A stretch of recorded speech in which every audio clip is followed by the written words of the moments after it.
বিশ্বজগতে আল্লাহ তাআলা তোমাকে আমাকে কি বলেছে জানো? আল্লাহ বলছে কুনতুম খায়রা উম্মাত উখরিজাত লিন-নাস তা'মুরুনা বিল মারুফ ওয়া তানহাউনা আনিল মুনকার। আল্লাহ বলছে you are the noblest nation, you are the best nation. তুমি সেরা জাতি। এই বিশ্ব জগতে যা আছে আমি সবকিছু তোমার জন্য সৃষ্টি করেছি। আর তোমাকে সৃষ্টি করেছি ওয়ামা খালাকতুল জিন্না ওয়াল ইনসা ইল্লা লিয়াবুদুন। আর তোমাকে আমি সৃষ্টি করেছি শুধুমাত্র আমার ইবাদত করার জন্য, শুধুমাত্র আমার দাসত্ব করার জন্য। আর বিশ্ব জগতে যা আছে সবকিছু সৃষ্টি করেছি শুধু তোমার দাসত্ব করার জন্য, আর তুমি শুধু করবে আমার দাসত্ব। ধারণা আছে? তার মানে তুমি মনে করো, আমি মনে করো আমরা অযথা আল্লাহ তাআলা আমাদেরকে তৈরি করেছে, অযথা। আমরা বলি না আমরা কোনো কারণ ছাড়া। এই যে কিছুদিন আগে ঢাকা বিশ্ববিদ্যালয়ের ছেলে আত্মহত্যা করলো, সুইসাইড করলো।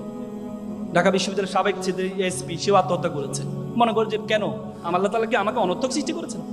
আল্লাহ তাআলা কোন ওয়ামা খালাকনাস সামা ওয়াল আরদা ওয়ামা বাইনাহুমা বাতিলা। আমি আসমান এবং জমিনে যা কিছু সৃষ্টি করেছি কোনো কিছু অনর্থক সৃষ্টি করিনি। তোমাকে আল্লাহ তাআলা অনর্থক সৃষ্টি করেনি।